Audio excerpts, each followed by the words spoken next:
On top of a hill called Golgotha, the history of humanity was marked forever. The crucifixion of Christ is not just a distant episode told in ancient pages, but the center of the Christian faith, the moment when the love of God was revealed in its most intense and definitive way. The Son of God, the one who healed the sick, raised the paralyzed, multiplied bread and fish, and preached about the kingdom of heaven, was now arrested, unjustly accused, and condemned to the cruelest death known in the Roman Empire. And all of this, not because of his own guilt, but out of love for me and for you. This message will guide us through every detail of this event, not just as history, but as a truth that remains alive, transforming, and essential.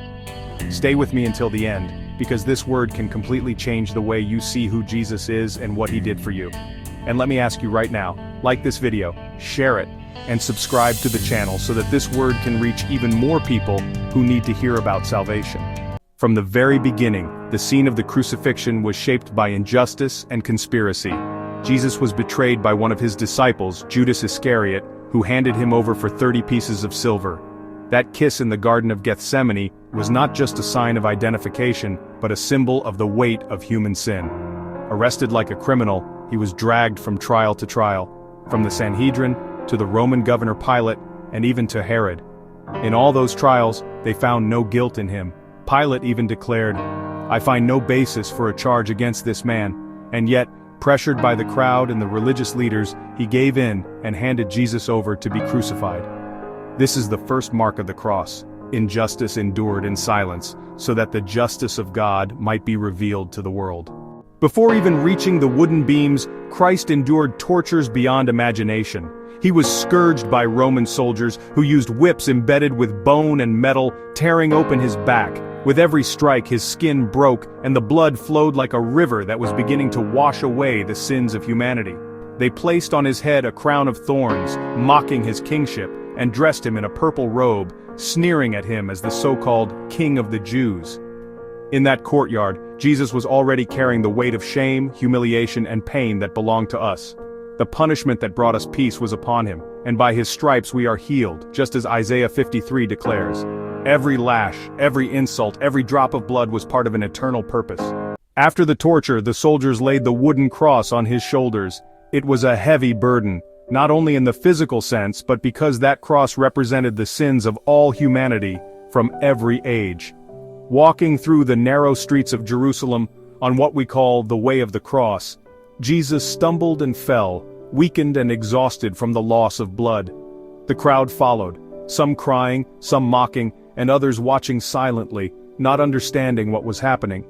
A man named Simon of Cyrene was forced to help him carry the cross, reminding us that even in moments of pain, there are those called to share the weight of the Master. Every step toward Golgotha was not just a physical journey, but a spiritual one. He was walking toward our forgiveness. When they reached the place of execution, the soldiers laid him on the wood and drove nails through his wrists and feet. The pain was excruciating, unimaginable. There was no anesthesia, no relief, only the raw suffering of a slow and agonizing death. Jesus was lifted up between two criminals, as if he were just another offender. Above his head they placed a sign that read, "Jesus of Nazareth, King of the Jews." The religious leaders mocked him, saying, "He saved others, he cannot save himself." The soldiers laughed, offering him vinegar instead of water. Yet even in that moment, the heart of Christ revealed something extraordinary. He prayed, saying, "Father, forgive them, for they know not what they do." On the cross, in the midst of pain and contempt, he showed unconditional love. The crucifixion scene was not only marked by pain but also by profound revelations. One of the criminals crucified beside him recognized who Jesus was and asked, "Lord, remember me when you come into your kingdom." And Christ's response was immediate, "Today you will be with me in paradise." Even in his final moments, Jesus was saving, forgiving, and giving hope. This shows us that it is never too late to turn to God, and that the grace of Christ reaches even those society deems lost. The blood that flowed from his hands and feet was opening the doors of eternity for all who believe. As hours passed, a supernatural silence filled the air. From noon until 3 in the afternoon, darkness covered the land. It was as if creation itself was mourning the pain of the Creator. In his agony, Jesus cried out, my God, why have you forsaken me?" At that moment he was bearing the full weight of human sin, the separation from God that sin produces. He took humanity's place, becoming a curse for us so that we could be reconciled with the Father. Every word spoken from the cross carries eternal significance. I thirst, revealing his humanity. It is finished, declaring that the work of redemption was complete. When he finally gave his spirit into the Father's hands, the temple veil was torn from top to bottom. That detail is crucial. The veil separated the holy place from the most holy, representing the distance between God and man. When it tore, God was declaring that through Christ's death, the way to his presence was now open for all. The path was clear, the barrier was broken, and nothing could stop man from drawing near to God. The cross became a bridge, death became life, and apparent defeat became the greatest victory of all time. The Roman centurion who witnessed all these events had no doubt when he declared, "Truly this was the Son of God." The cross left no one indifferent. For some it was cause for mockery, for others it was the source of hope and salvation. And even today, the cross still demands a response. What will you do with this sacrifice? Will you remain indifferent, living as if nothing happened?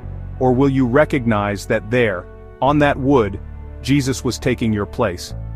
Dear listener, the message of the cross is not only about suffering but about love. It is about a God who did not spare his own Son, but gave him up for us all. It is about redemption, grace, and the opportunity for a new beginning.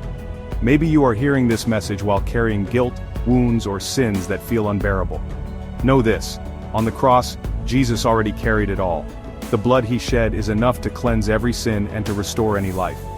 Today, you can experience that transformation. That is why I invite you. Don't let this message pass as just another story. This is your story. This is your opportunity. Jesus died for you.